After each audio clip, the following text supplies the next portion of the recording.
Puebla in Mexico, it's rounds 3 and 4 of the FIA World Touring Car Championship for 2009. We're 2,000 metres above sea level, ready for the start of the second race of the weekend, close to the mountainous heart of the Puebla district and just outside the city that bears its name. It's a racetrack that's always been front-wheel drive friendly, always that is, until race 1.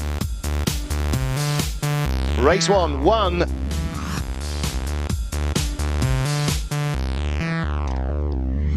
Hello everybody, welcome to Puebla in Mexico, round 4 of the FIA World Touring Car Championship, and at a circuit that has always been good for front-wheel drive cars. Race 1 was won again by Seat, but for the first time ever, 2 BMWs on the podium after BMW locked out the front row of the grid.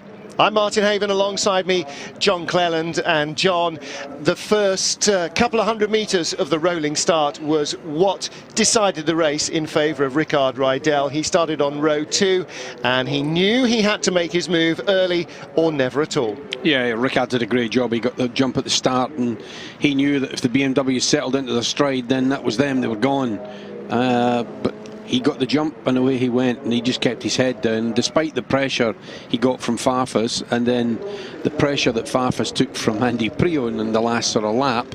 That's how it finished, 1, 2, 3. So Farfus on pole, Priaulx on the outside the front row of the grid, and despite being delighted to have both cars on the podium, disappointment also that they weren't first and second.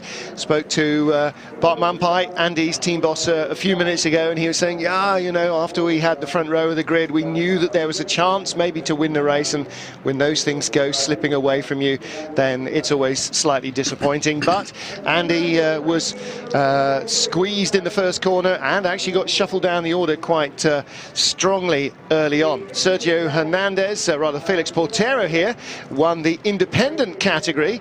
He was on the podium as the independent category winner for the 3rd race in a row. 3 starts, 3 independent wins. He and Pro Team BMW have had a great start to the season, and that's the kind of momentum, John, that really sets you in such a great frame of mind for the rest of the year, doesn't it? Yeah, I mean, he's driving really well, and you know, the start of the year, I mean, he's had 2 good races in Curitiba, good race here. From an independent point of view, he has started the season off, couldn't have got any better for him. Absolutely blinding. 30 points for standing on the podium in his own category, and 13 further points, bonus points, for also gaining overall championship points as well. So that's a new change this year. If you finish in the top 8 outright as an independent, you get 3 times the points that you score in the championship added to your normal independent category result. And that doesn't matter whether you're the winner of the category or not. Now then, top 8 as ever from race 1, reverse for race 2, which means a first pole for Chevrolet here. Nicola Larini on the reverse grid pole position, and Jordi Genet alongside him. Gabriele Tarquini starts 3rd ahead of Ivan and Jörg Muller. Jörg Muller, rather, yes. Jörg Muller is the first of the BMWs. Outside of the top 10, well, there's been quite a lot of changes from the finishing, or rather not finishing order. Cyril Ladigin is the best of the larders. Behind him, Rob Huff, Alain Menu, Marin Kolak, George Tanev and Christian Poulsen all applied for their cars to be taken out of Parc Fermé for post-race 1, well, repairs to be made. And in the case of Rob Huff's car, when we were chatting to Mark Busfield, we could barely hear what he was saying because the old Birmingham screwdrivers were putting the suspension back into the car. When we saw him, it wasn't a puncture or anything leaking. He'd hit a curb and the suspension had been punched straight up through into the bonnet. Yeah, the top mount on the suspension and the front had gone right up through the top of the strut, and really it was it's what I was saying before, that the curbs are too high and the guys have just got to steer well clear of them. And even when you see the runoff area just beyond the curb, even if you don't hit the big high part, there is a fair bit of a drop-off, and all it wants is to hit one bit of a pothole, and these cars are so finely tuned that it could easily punch the top mount up, and that's why we saw Rob's car looking like it had a puncture. It had actually dropped down at the front end. Well, there you saw Ricard Rydell, our race 1 winner, and the hardest work you could arguably say, done on the run up to the first corner. He got himself in a position to take the lead, but it was certainly no cakewalk. He was never even a full second ahead of Augusto Farfus, and as his tyres died towards the end of the race, Andy Priaulx was coming out from behind like an express train. Augusto mentioned after race one that basically his water temperatures climbed high behind Ricard Rydell, and so he was just a little losing that little edge of power and just a bit powerless to attack him. But Priaulx came up through the field after getting shuffled down early, and he was in clear air for a lot of the closing laps and just absolutely flying. Yeah, I think it's going to be really interesting now. The second race is a standing start, and historically the BMW rear-wheel drive always gets a better start than the front-wheel drive. You imagine you let the clutch out in the front-wheel drive car and it sits down in the back wheels, front wheels light up, and it all goes very light. The rear-wheel drive cars just plant the power and disappear, and we've got a couple of BMWs there, Muller and Priaulx and then Farfus.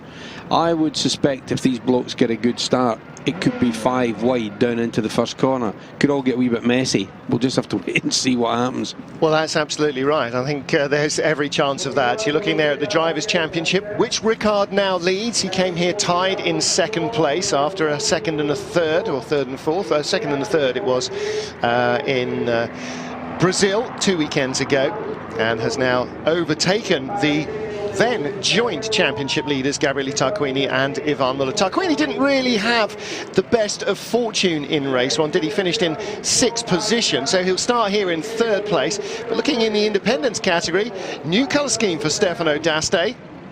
Helmet remains the same, but this year much more closely matches the livery of the car. He's moved to the Vickers Sport team with their yellow and red livery rather than Pro Team, who he was with last year, battling against his then teammate Sergio Hernandez, who ended up winning the independence category.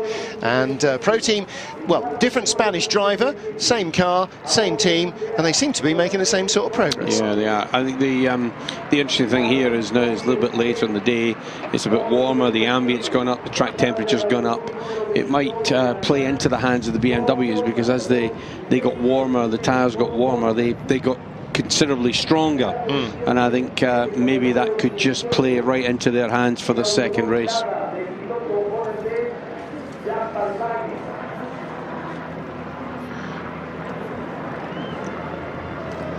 Big crowd here enjoying the sunshine, enjoying the racing. After 5 years, this is becoming a major feature in the sporting calendar of this area of Mexico. And here is our independent category winner so far each time out. 100% record for Felix Portero. And am I right in saying he's been on the overall podium? And he's certainly been on the overall podium twice, not in the overall points twice, if not on all 3 occasions. Portero seems to have really lost nothing almost in terms of speed, having left the Ravaglia team, BMW Italia Spain, and come here to Pro Team. He's been pretty much in the top 8 as he was last year, and in fact again ahead of former teammate Alex Zanardi in each of the races, so he's not exactly had a bad time. There's the man who's replaced him in that team, Sergio Hernandez, another Spaniard in the Spanish half of the BMW Italia Spain outfit. And you know, it's always easy to pose for a photo with a good-looking girl on the grid, isn't it? Yeah. You see that the car's jacked up there with the tyre warmers on. You wonder just exactly why, because the ambient is so warm, but it's really to retain the heat in the tyre, the wheel, the brakes and everything, just to try and keep everything up to a really high temperature. The tyres, the grip is much better from the tyres when they're warm, but they've got, with the 3-minute signal for the start of the race, these guys have got to have the cars on the ground, tyre warmers off, and ready to go, otherwise there is a penalty for that. Now you say, of course, they're tyre warmers, and we say the tyres are warm, but in actual fact, although the track temperature is around 30 degrees Celsius, the tyre operating temperature is around 80 to 90 degrees, so it's a really significant difference to the ambient temperature, which is around 20 degrees. You just can't wheel them out and get the same performance, can you, if they're not, I mean, warmed is hardly the word, really hot, really hot. Yeah, they've got to be pretty hot, but it's easier to keep the temperature in them when the ambient is sort of 38 degrees as rather opposed than -1. Yeah, as opposed to being at Snetterton on a wet Tuesday when the temperature's sub-zero. So no, I think it's important they keep all the heat in the tyres. And conversely here, shielding the driver from the sun, trying to stop the cockpit temperature really building up unnecessarily here on Andy Prio's car, as with everybody else. Those little silver blankets just reflecting as much of the heat as they can. It looks like a bit of Baco foil to keep them warm, doesn't it? Quite a bit of Baco foil, yeah. Bart Mampai there, the tall figure on the left-hand side. No such Birmingham screwdriver adjustments to Andy's car. And just in front of them on the grid as we move up in this reverse grid on the row in front. Ivan Muller here, our reigning champion. Seems to be a bit of a slew of blacked helmets in the Seat camp. Yeah, Ricard's gone for a black helmet, which is completely away from his Swedish flag design that he had for years. Looks like bare carbon, doesn't it? It is. It's like black carbon. Now, whether he's just been given that and he hasn't quite got around to painting it all yet, but he probably likes this lovely black look. But everyone's making a thing that obviously the reason all the filler caps are open is that's where the not where the fuel goes, but in fact where the air jack goes to lift the car up, and everyone's got the little stickers on about the biofuel and so on. But the bioethanol fuel is 10% mix of the overall fuel, and it's made from a sort of a waste created during the industrial sugar production, so it doesn't affect food production as such. No, exactly. Recycling at its best. Waste from producing sugar for your coffee goes to power your car. See, that it works all the way around. You get into the car hyped up and off you go. Gabriele Tarquini then starts in 3rd place on this grid. And he is the third of the front-wheel drive cars before they get into the BMWs. You saw Jörg Müller there, giving the traditional greeting from the city of Aachen in Germany, where he is from. And he starts in 4th place, best of the BMs. But right behind him is Andy Prio, so you can imagine that the two of them will be jostling to come up the inside. Ding in the door of number 4, Jordi Genet's car obviously had contact with somebody at the start, and there was, as you mentioned earlier, John, behind the two BMWs in race 1, there was quite a pack of cars all trying to be 3rd, and somebody bounced into the back of Augusto Farfus, and not entirely certain that, there's a feeling we can all relate to. Well done, yep. Somebody's getting the mention. Happy Mother's Day, all those mothers back there. I'm not entirely sure it was Gabriele Tarquini that ran into the back of Augusto Farfus. I had a feeling it might have been Genet, but obviously Genet's got a punt in the door during that. Yeah, I think it was Gabriele that ran into the back of Farfus. I think that was he was the culprit there. However, no major damage was done. The real damage, as far as the BMW was concerned, was they couldn't shut the door on the outside to Ricard Rydell. Nicola Larini then sits on pole position here for Chevrolet as we get into the final countdown, ready for round 4 of the World Touring Car Championship. See the 3 BMWs here on the grid of Muller, Prio and Farfus. I think they'll get fantastic starts from the rear-wheel drive, and we're going to see a real jostling for position going down into turn 1. Now, turn 1 is a sort of a second gear, 3rd gear corner really, and then it goes down into a really a 1st gear corner. So those first few corners are going to be very important that everybody stays out of trouble, stays off the curbs. Well, all 24 cars have made it out onto the grid. Our race director, as ever, is Eduardo Freitas. Cars are green flagged away for the final reconnaissance lap before the start of this second race of the weekend. And this is, as John says, a standing start race. Traditional, get the revs up, drop the clutch, away we go. And here the BMWs play to their strength, their great traction away from a standing start. And so Jörg Müller and Andy Prio will be looking definitely trying to get themselves into the top 2 or 3 places behind this man, our pole sitter, Nicola Larini. And he's in the slightly unenviable position from a standing start, John, of being on the outside on the run down to the first corner. He is a few metres ahead of Jordi Genet, but it doesn't take a great deal of imagining to find himself on the outside of Genet, who's managed to draw parallel, and then any real advantage from pole is sort of shot because the BMWs and everybody else are all trying to cram up the inside as well. And if Genet gets his foot in that door, you can see Larini getting hung out quite badly. Yeah, I hope Nicola's been practicing his standing starts. It's something you tend to do when you go out pit lane, you stop, and you know there is an area normally laid aside to practice standing starts. You're not allowed to stop out on the track and do it. So if he is only a couple of meters in front of the second place guy, it's not going to be enough if he screws up the standing start. So he's going to have to be on it right from the word go.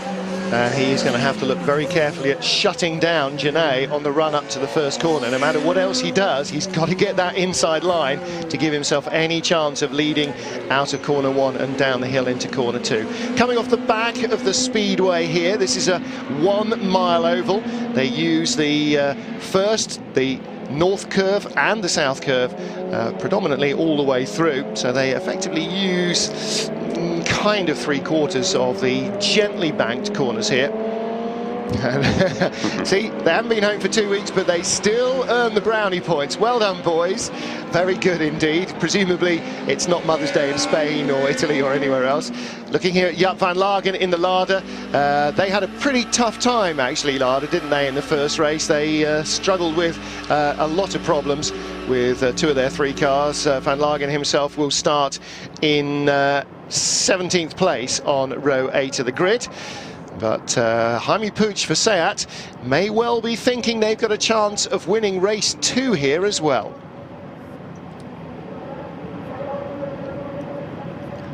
Cars coming onto the grid, ready for round 4 of the World Touring Car Championship. Puebla in Mexico. Nicola Larini's white and blue Chevrolet on pole. Jordi Genet, race winner here last year in race 1, starts on the outside of the front row to the right of your picture. Revs right, clutches at biting point, waiting for the long hold to finish, and the lights go off. Away we go. Quick start from the back of the grid, and that is looked like that was Frank Enkler's BMW. Yellow flag from behind for Lada.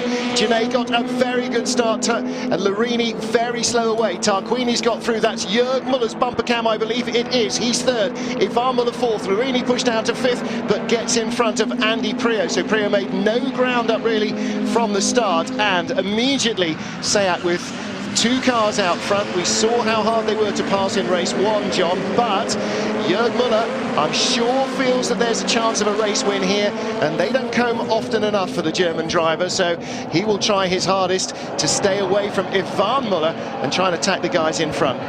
Yeah, I mean, the Seats have done a fantastic job in starting there. They're just... The BMWs, I was anticipating them. Tarquini offline. Sorry, John, going to jump in. Jörg Muller got inside him and has gone past, and Tarquini may be in trouble from Ivan Muller as well. And Gabriele defending very hard indeed. Larini's up to 4th, or is in 4th, 5th rather, ahead of Prio, so no change there. But Tarquini again making a mistake on relatively coldish tyres, I suppose, on the first lap. Ivan's good on cold tyres, and he capitalises straight away, but Tarquini's he's right in there still, and Ivan's really holding station. He's pulled up a couple of places from the start line, but the BMWs didn't get the jump I anticipated they would get.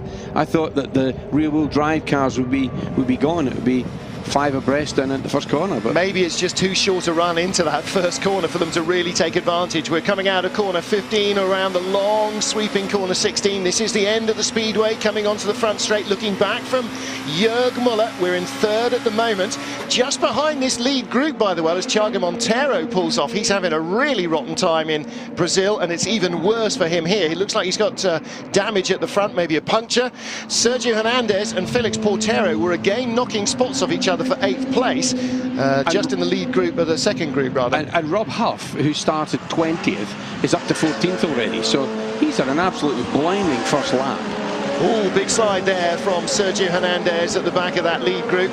Augusto Farfus shuffled out, down to 9th place ahead of Felix Portero. Hernandez has got in front of him. And still Tarquini's in trouble. Look, Ivan's dive bomb up the inside. Look at Ivan's car sliding. All those years of ice racing have allowed him to... It's like the American motorcycle races led by Kenny Roberts, who came over being able to steer the rear wheel against their European rivals. Ivan doesn't care really how loose it is. He can still deal with it. I don't think Gabriele will let him away with very much. I think he'll be hanging on in there, but Nick Larini's dropping ground already. I think he's going to come under immense pressure from Prio first of all, and then I think that's Rickard Rydell in there. Yeah, Prio dodging out there to defend against Ricard. Tarquini is losing ground as well. Muller's starting to pull away, but it is, I mean, Larini was comfortably 7/10 of a second on his best lap, slower than the fastest lap in the race. So he's really got a bit of a speed disadvantage here, and the queue behind him shows that quite clearly. Prio's got away from Rydell, and he may well be shaping up for the move here on Larini, and Larini's got really no answer. There's a long queue of cars behind him. This is like NASCAR, isn't it? Not like Bristol NASCAR. But Prio comes out of the draft and he pulls alongside. Larini's going to be stuck on the outside, and the danger now is that Rydell will try and follow through and there'll be some contact. Janae still leads from Jörg Müller, who's very close though. The BMW is looking very strong again in race 2. I think Ricard got through that gap as well there, because poor Nick Larini just didn't really have any answer to them there. They just don't quite have the straight line speed. Now Larini now stuck on the outside. And that is Hernandez looking to get through. Right behind him, he's got Farfus, but still 3 of the top 4, 4 of the top 6 are Seat Leon TDIs. So it's not a bad race so far for the Seat crew.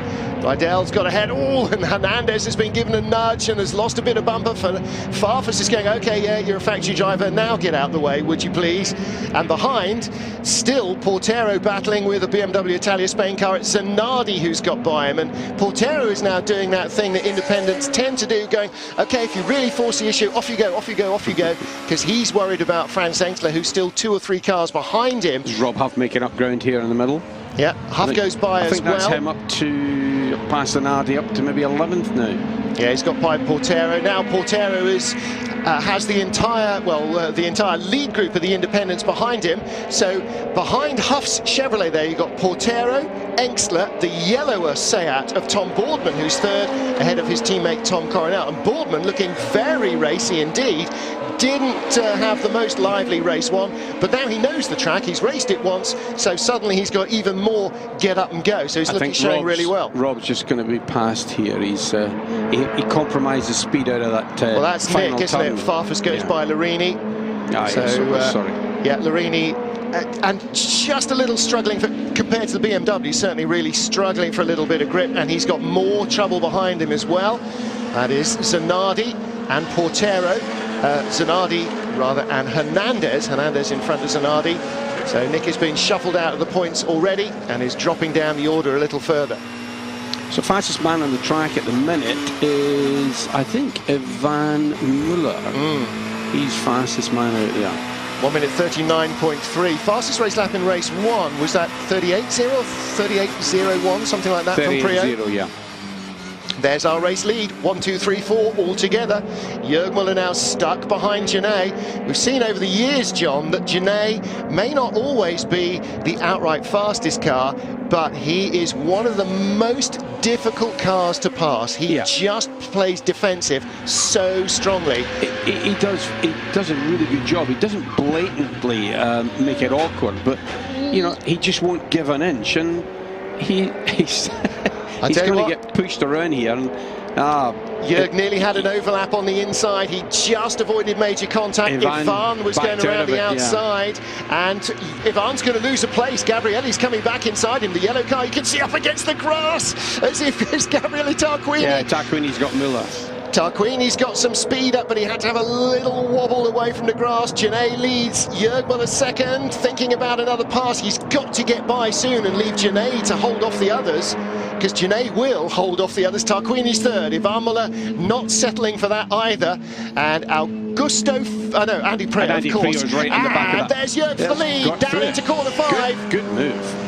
Great move, caught Janae napping. He's shown his nose several other different corners. Janae's gone back by him. Charlie, we don't want to see Charlie Lamb. He's a lovely guy, but let's see if, he didn't hold on to the lead. Janae went back inside, and Rydell still all over Prio behind for what is 5th position, and Farfus is closing. That was a good move by Janae as well, because he just... a lot of people would maybe just say, he's got me, but no, he's straight back in there and got him back again before he could blink. Yep. Great counter-attacking by Janae, and Tarquini now all over the back of Jörg Müller. I don't think Janae will leave just quite the same space that he did for Jörg at that corner the next time around. Now, that opportunity won't come again until and if the tyres really start to go off. Farfus, incidentally, 7th, Hernandez 8th, out of the points now. Larini 9th, Zanardi 10th, Portero 11th, Huff 12th, so he's made no real progress. Now that Prio's got a little bit of space, there's no one right on his bumper, he's now fastest man on the track, and he's going to just join in this sort of lead battle for 5-car lead, really. He needs to get to who's on the back, Ivan again now, and go straight by him the moment he arrives. Otherwise, he'll be stuck there in hot air, turbulent air, with his water temperature climbing, and that little edge of speed he's got now will go. Tarquini ducks out to break the toe a little. I think he was really just trying to get some fresh air into the front of the car. Might well be. So it was too far back for a move. If that is the case, then they may be looking at temperatures starting to peg themselves on the H marker. Genet guards the inside again, but Jörg Muller looking very racy. Again, drifts out wide, using a lot more track there than the Seats, and that's dangerous because Tarquini is right on his back bumper. Gabrielli's made a move down the inside, and it wasn't a good move. That was a bad move, Gabrielli. Jörg Muller will rejoin, but he will be way out of the points, and that puts Ivan Muller in 2nd, Tarquini in 3rd, Prio in 4th place, Rydell in 5th. So after looking as though we might have had a very balanced result between BMW and Seat, we're now looking at a very strong finish again for Seat. But Andy Prio was the fastest man around there, but now Farfus has picked up fastest lap, and he's tagged onto the back of this. That was a bad move by Gabrielli there. That really was a bit of a push that shouldn't have happened. Was that Jörg? Did he get back into 7th place? No, he can't have it. Is that him in that gap there? No, it's not. It's Zanardi or Hernandez. Well, looking here at Genet, and this is the end of the move. It started when Jörg took his normal line wide out onto the banking. Yeah, it started here, and it turned in. There wasn't a space to go through. Tarquini's car was in the hole, though, by that stage. I don't think Jörg did anything wrong. He turned in at the right time, and Gabrielli decided to whack him. Absolutely, Gabrielli had nowhere to go and left nowhere for Jörg either. So Farfus is on the back end of it. Oh, and Prio's up to 3rd. Tarquini skates out wide. Now, we saw in race 1, every position he lost because he couldn't hold the car on the line he wanted, and again it's broken away, and Farfus is right with him. Gabrielli's got dirt and sand and all sorts all over his tyres. I'm thinking that might be his comeuppance for what he just did to Jörg. Now, Jörg will be somewhere close to him at this stage. Jörg's a little further back. He rejoined in, I can't even say, I'm not going to take my eyes, 21st off the screen. It's the little baby Jesus giving Gabriel a lesson in balance in life. But the car broke away, so Rydell is now 4th. 5th is Farfus, and Gabrielli dropped down into, is that him in 6th or 7th or 8th? Genet with trouble from Ivan Muller. Muller wants the championship lead back. I think Gabrielli's 7th. He's between the next BMWs. He's between Hernandez and Zanardi. That's an entertaining place to be, because there's nothing between those cars in terms of pace. But Muller is the quickest of the Seats at the moment, isn't he? 2nd place is not going to be enough for him for very long. He's right with Genet, ready to make his move. And Prio is close enough maybe to get his nose in the gap if Muller manages to make one at the end of the straight. If anybody makes a mistake, Andy's going to be right in there. It's quite closely matched between the BMWs and the Seats, to be fair. That it's not the whitewash that it would look from the results, to be honest. They are pretty close this weekend, and it's going to be a good battle all season, I think. It's very different from the way it was last year and the year before, that's for certain. That much is very healthy for the championship. Genet hanging on, but here comes Muller into 5! And Andy tries for them both. Yes, now Prio's got to keep a tight line. It's really hard between 1st and 2nd gear there for the BMWs. Yeah, but he's got Genet, and he's got the right line for Yes, he has. Into turn 1. And he just stays in there, tight. Genet can't find a gap, doesn't try. Great opportunistic move by Prio. Said coming onto the straight he was close enough to pick up the pieces, and he did. And Ivan really forced the issue there with Genet. Genet was offline, but Ivan just got in there and said, right, don't mess with me, I'm here, it's my corner, fair dues. It's good that there is no team, it's too early in the season anyway, but it's good that as long as they don't hit each other, they can race as hard as they like.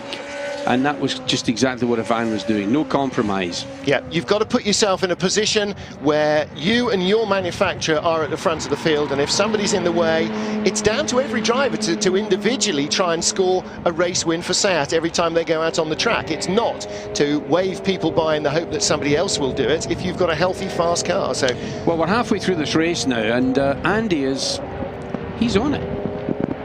Well, I spoke to him on Friday, and he said, I mentioned this earlier in the first. He said, I started thinking about coming over here thinking maybe 10 points would be nice. And I thought, now, come on, grow up, Andy. It's just not going to happen. Do you know what? Maybe he might. And if Tarquini's car is starting to break loose, then what are we going to expect in the next 7 laps from the other Seats? No, I think what happened was Gabriele just got the car unbalanced through that corner there, and the back just broke away slightly. I don't think there's anything wrong with the back tyres. Maybe it was just a whisker offline. Prio again wide through the speedway onto the north banking, and again you see it cost him a lot of ground against Muller, but it's the only way to keep the revs in the peak power band on that BMW 4-cylinder engine and keep that momentum going. He is right with Ivan Muller. Genet, Rydell, then Farfus, and Augusto's doing the Andy Prio role of coming in with clean air and a good head of steam. 138.7 his fastest lap, 139.9 his last, Augusto. So he's sort of come up against the back of that train with Ricard Rydell and sort of hit the buffers, really. Yeah, but Augusto is now fastest car on track, fastest BMW as well, faster than Andy was. So he's got himself right back into contention here. Well, he was. Now he's looking a lot more aggressive against Ricard, who, let's remember, he followed most of the way, well, all of the way through race 1 without being able to get by, and he's learned that lesson. Can't sit behind him, got to force the issue very, very quickly. So Muller again out of the final corner, and Prio's close, and he's not being left behind. Now this was so demoralising, particularly we saw it right from the start of last season in Brazil, where the BMW would be right on the back bumper of a Seat coming onto the straight, and then whoosh, the turbo diesel will just pull away despite the tow. It's not happening here. But he's close enough. Not getting away, but he's just not close enough to take advantage of it. But Prio and Farfus are really close enough to force the issue here for first and fourth.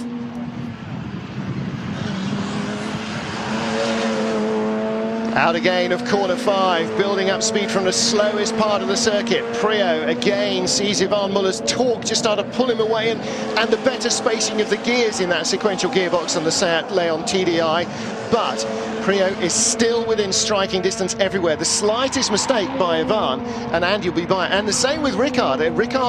Staying with Jordi rather, with Augusto Farfus behind him. Yeah. You know, Ricard made no mistakes in race 1. Jordi's got to do exactly the same in race 2 and not let Farfus through. Well, Andy Prio is just keeping Ivan Muller pretty honest here at the minute. He's not letting him away, but Ricard, I think, is the danger man in this trio. Ricard's proved that his car is faster in here. He seems to like the place. He's pretty competitive. We've got 7 laps really to go here. Ricard could be a real pain in Andy Prio's neck. Yeah. Now there's Prio again. You see on this really tight stuff all over the back of Ivan Muller, and if Ivan drifts offline by a foot, then suddenly there's going to be a BMW up against his back panel. The lead battle, they were 0.36 of a second apart at the line, which, as you can see, is about 2 car lengths. 2 car lengths is 1 car length too many for Prio as they get to the line. Be interesting to see what the top speeds are at the end of the straight. They must be very close indeed. But as you say, Rydell now right there. It's a 3-car battle. Genet and Farfus for 4th, and Hernandez and Zanardi both closing in for Royal Motorsport, the BMW Italia Spain outfit, 6th and 7th. They are getting a little closer to Genet and Farfus. Final point, Tarquini in 8th place. Not really a part of this anymore, is he? There's a big gap back. There are the larders. Jaap van Lagen, you can see. And behind him is George Tanev, the Bulgarian driver, on board with Dutchman van Lagen. And unfortunately for him, not much catchable close in front of him. He's in 17th, Jörg Muller in 16th, up from 21st, and still going very quickly, 138.82. fastest lap of the race so far. And Rob Huff is up to 11th place with Alan Menu in 13th, and they started back in sort of 21st, 22nd. And Rob is right behind Nick, right behind Nicola, well, 1.8 seconds behind Nicola Larini, but Larini's in 10th, so we may see possibly there's a change there before the end of the race. Not impossible. Well, Nick is going faster than both Alan and Rob Huff. Thiago Monteiro watching from the garage, not what he wanted from this weekend. He really needed a big result from this weekend to keep him in touch with his teammates, and he's dropped right out of the frame at the moment. Ivan's pulled out a fair chunk here, yes. And Andy's fallen back into the clutches of Ricard Radel.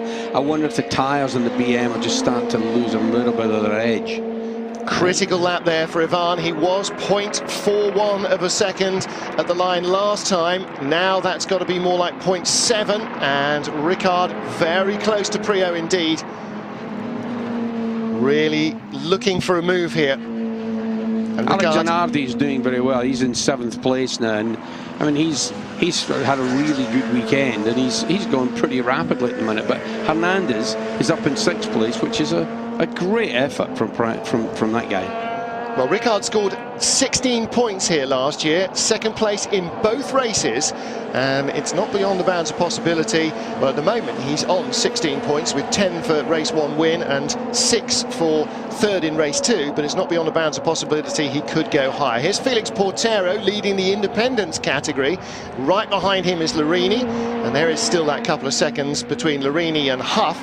Huff's got Engsler behind him, then Menu, and behind Engsler is Tom Coronel. Now that means that Tom Baldwin's had a drama.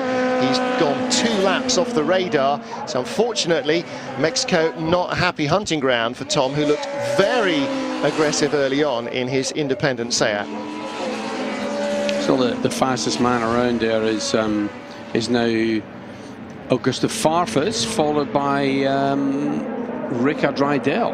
Now, who is Ivan Muller catching? There is our race leader. Andy Prio was 0.86 behind him. It went out from 0.43 to 0.86. It's Tom Boardman going slowly. He's got some damage on the front of the car, or tyre marks on the front of the car, and he stays well out of the way, and he's going to come to a halt here to allow the lead train to go through.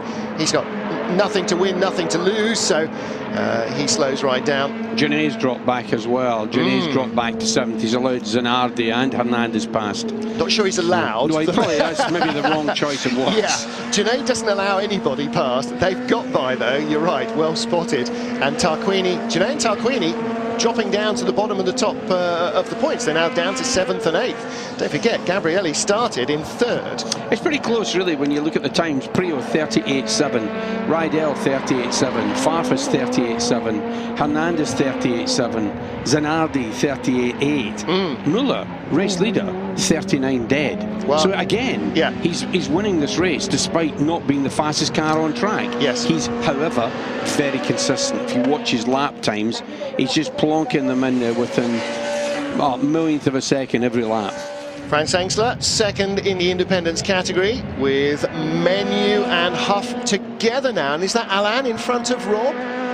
They were separated by Engsler, so has something happened to Rob's car?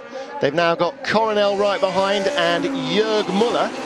So no, I think Rob's just in front of Alain. Rob's I think in front of Alain. Still. Oh no, it's Alain's in front. You can see the red mirrors. Yeah, okay, well they've both got red on and both got white on. I'm trying to define whether there's blue on as well. Well, the blue in the front of the other blue car is Alain Menu. Ah, right, okay, that's very good then. I think we need to get those national flags a little higher. We need a bigger Swiss national flag on the mirrors, I think. Or get the camera to focus a little more closely. Prio is now giving Muller a right hard time. Yeah, Muller's near 2nd advantage 2 laps ago is back down to half a car length again. 2.5 laps to go here, and he's decided this race is mine. Oh, look at this! And he might not get the opportunity because we don't have green-white checker here.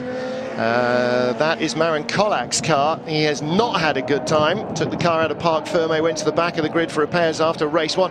And Ivan's car still pretty loose at the tail, and he's still dealing with that pretty happily.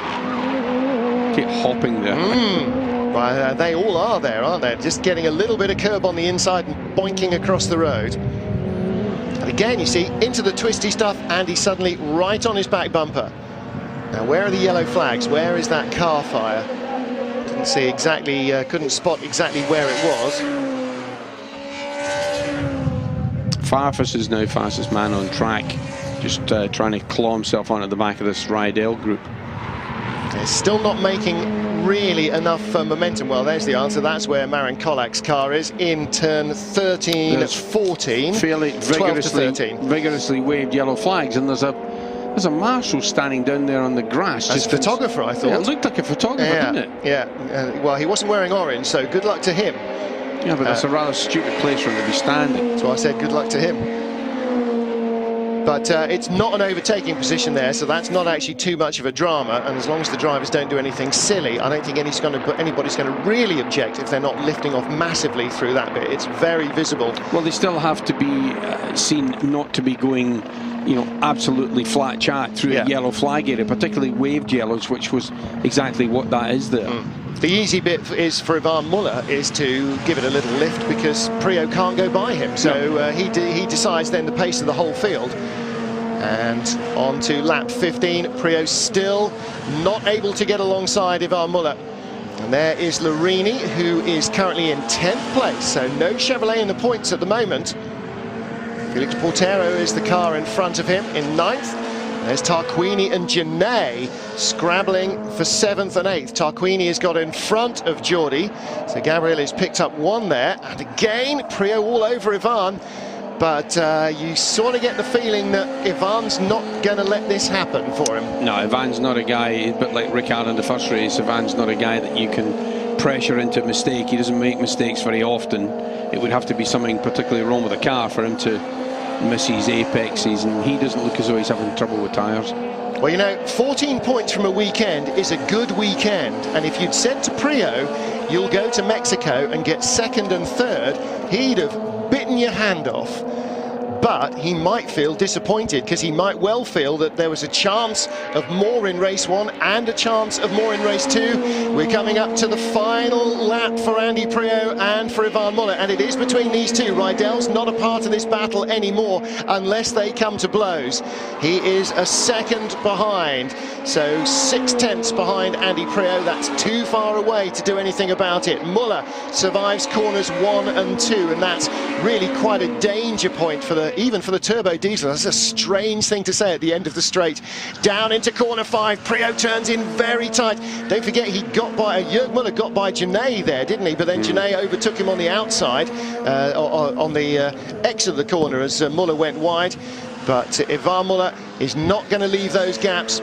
Trail breaks his way into corner 7. And John, he showing all signs of having this under control, unless Priaulx can spring a real surprise on him. I think Andy's going to have to do that.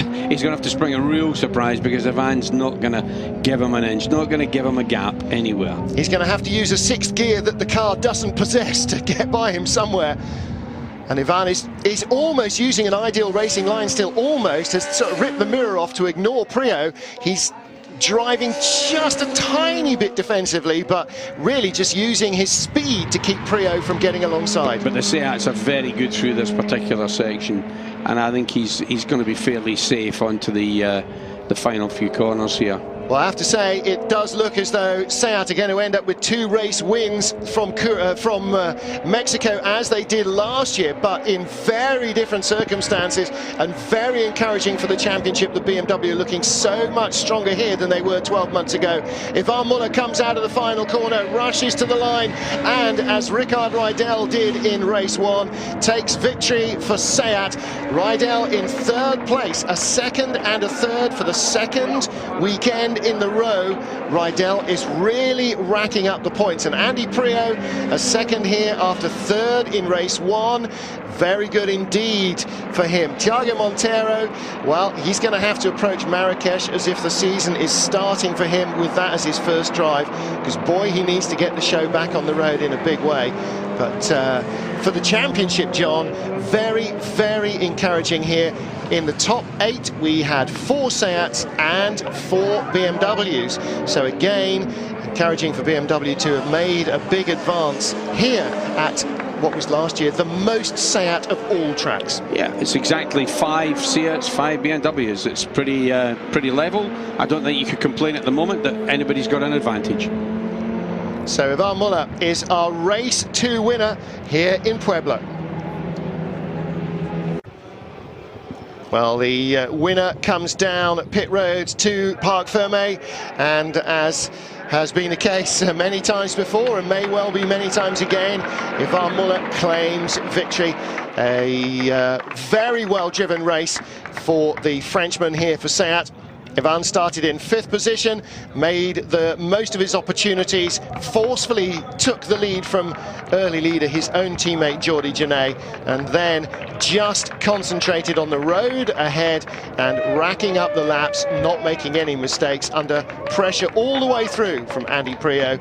Didn't phase him one little bit. Priaulx 3rd in race 1, gets 2nd in race 2, and Ricard, winner of race 1, gets 3rd in race 2. And there again you see more smiley, happy people in BMW shirts. The Seat boys are rightly happy too, and so at the moment it's Lada and Chevrolet who are looking pretty glum. There's Philippe Leloup in his familiar cap, Ivan's race engineer, and high-fiving 76 people in yellow shirts. With my calculations now, Ivan Muller and Ricard Rydell are joint leaders in the championship with 30 points, and Gustav Farfus is 3rd with 20 points, and then it's Tarquini, Jordi Genet and Andy Priaulx. So Priaulx's hanging in there. And the man who is going to probably appear on the podium more than anyone else this year, again, Felix Portero, the independent trophy winner. So great result from him. And very encouraging, John, really encouraging for the state of the championship here at the highest track in the series.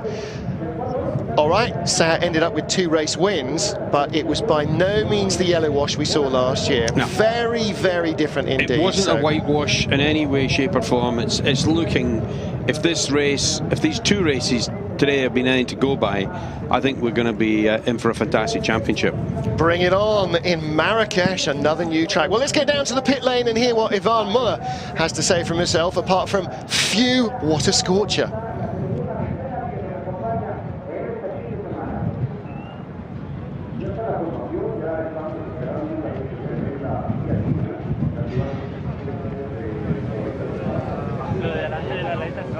Ivan Muller, the 2nd win of the season, but this one was much tougher than the one in Curitiba, wasn't it? Yeah, for sure. Every victory is tough, but this one was a step further because first I had to overtake some cars, and then in the end he came back very fast behind me. First race he was so quick, I was very worried, but okay, I drive my best, and we could win it. Congratulations. Thank you. I'm sure there'll be a lot of very happy Ivan Muller fans around the world celebrating another win for our champion. So 2 wins so far from 2 race weekends this season, and again keeping up that tradition that won him the title last year, never out of the points, and that's the secret. And Ricard Rydell has certainly taken that on board, and Rydell really a very strong force here. He's moved from joint 3rd in the championship to joint 1st in the championship with Ivan Muller. John's maths absolutely excellent. And look at that, Augusto Farfus 3rd in the points ahead of Tarquini and Genet. Andy Priaulx in 6th, Jürg Muller 7th, Sergio Hernandez 8th. So again in the drivers' points, although there's a 23-point spread over the top 8, 4 Seat drivers, 4 BMW drivers, and the first 2 flyaway races are very much Seat territory. So BMW, maybe a little despondent after Brazil, have got to be feeling a lot heartened after this. I don't think we're going to see a major difference in the balance of power for Marrakesh, but it does mean we've got some very close races coming up in the rest of the season. Ricard Rydell steps onto the 3rd spot on the podium, his 2nd podium visit this afternoon here at Puebla in Mexico, and ditto for Andy Priaulx, his 2nd. Doesn't exactly look overjoyed. I think that was a hard-fought battle. He may have felt he had the pace to get behind Ivan, and probably frustration, I think, that he couldn't make a move on him. Ivan did nothing untoward, certainly just frustration with himself. Ivan Muller, though, rightly jubilant with his win. And Felix Portero, he's going to start bored of this, I would think, about halfway through the season. I doubt it. Now, just looking at Andy, I would say Andy's unhappy with himself there. He's he doesn't have quite the body language of someone who is standing on a podium. Bear in mind, he's finished second here. He deserves to look happier than he is, and clearly he feels that something wasn't right, whether it was the car, his setup or whatever.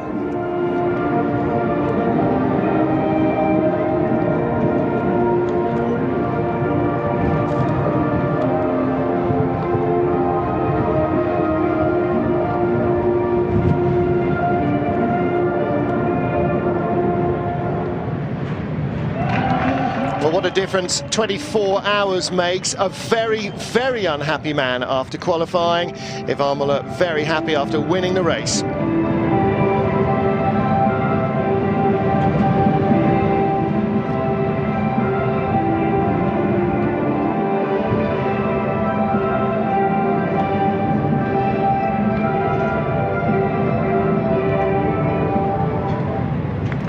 So the French anthem for our winning driver, the Spanish anthem for our winning constructor, and of course that is the men in custard. That is SEAT, who win again here. Both race wins go to them, so when we come back next year, it'll show that the last four, let me have a little further back, 2005, no, that was Alfa Romeo and SEAT. So 5 of the last 6 races are being won by SEAT, but this year, very different proposition to last year.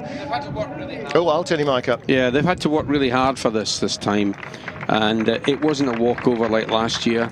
And I really do hope that the Chevys get their act together pretty quickly, because it would be good to see a real 3-way battle for this championship. And I'm quite sure when the Chevy boys get their flat floor and a little bit of testing, wow, we could be in for a phenomenal championship here. Holy moly, that's a big piece to get into your cabin baggage. Ivan Muller's trophy for victory may have to go into the boot of the car to go back by sea freight rather than to go back with him. But yes, you're absolutely right. We need Chevrolet to be back up at the front and with the potential to win races as much as they do, frankly, for the enjoyment of the fans, the health of the championship. And it would be really good if Lada could make a big step forward with their Prioria when that comes on stream as well. The really big news here this weekend, obviously for SEAT, is again double victory, but for the championship is that BMW seem to be a little bit closer than anybody had imagined was going to be. No, I'll rephrase that. A lot closer than anybody had imagined was going to be the case here in Mexico. I think even BMW surprised themselves this weekend, and they'll be looking forward to continuing to this as the season wears on.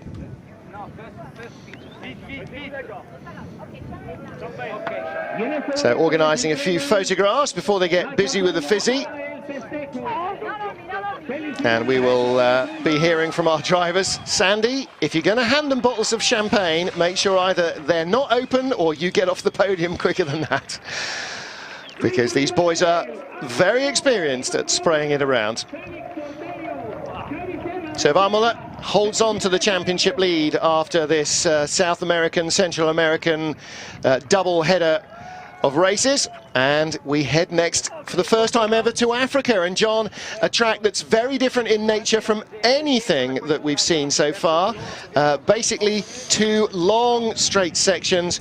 If anybody can remember what the Aarhus track in Germany used to look like, very similar to that. 180-degree corner at either end and a couple of chicanes breaking up the straights. We could be in for a sort of slipstreaming race that makes Monza look like there's no toes available. But it may, it must be more than just a couple of big long straights, because they've got 25 million euros to produce this track and run the event. So I'd like to hope there's a little bit more than 2 hairpins and 2 long straights. Well, as long as it gives us great racing, I don't care if it's a figure of 8 with a ski jump in the middle, which might be quite entertaining. But certainly after Curitiba, the season opener wasn't perhaps the most exciting weekend in terms of action.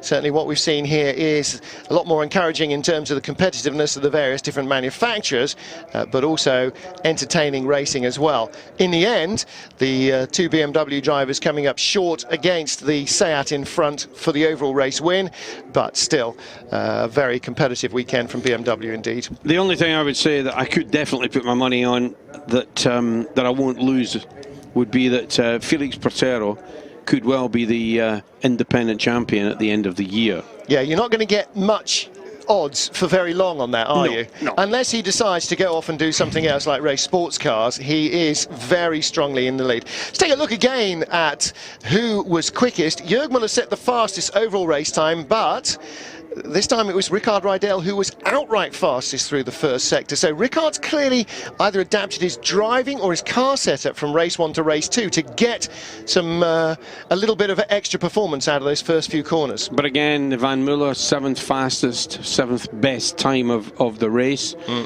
You know, it just proves that you do just enough to win. You don't have to win by a country mile. You just do enough to win. Yeah. And he just did enough. It was, what was it? Half a dozen feet, meters. Yeah, not much at all. No, he doesn't have to be the fastest. And not only did he not have the fastest lap, he wasn't even the fastest in any part of the track. So, you know, being in front, as they say in NASCAR, track position, it's like property. Only one thing counts. Location, location, location. Same deal here. George Tanev, well, tough weekend for the Bulgarian driver. And the Pro Team have got one car going really well. They need to be able to try and get Tanev's car to be a touch more reliable as well. He ended up in 18th place and was, what, 4th in the independent trophy standings.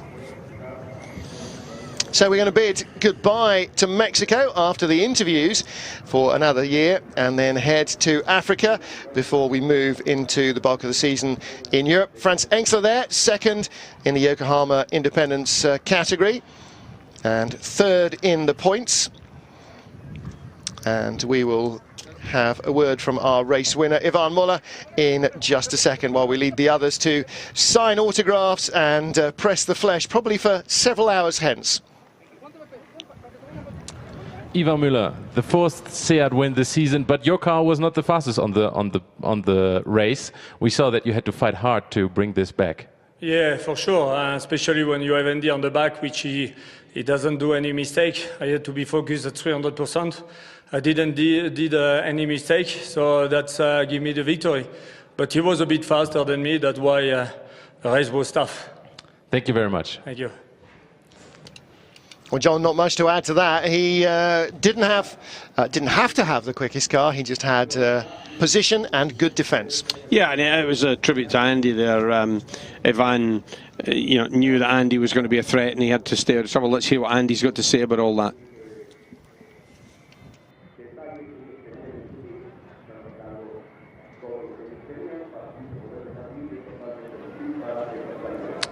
Andy Priaulx, seeing two champions fight like this for the race win was great. What is the big difference this year that made the BMW so competitive here in Puebla? Well, just simply the grip. The grip of the circuit suits our car.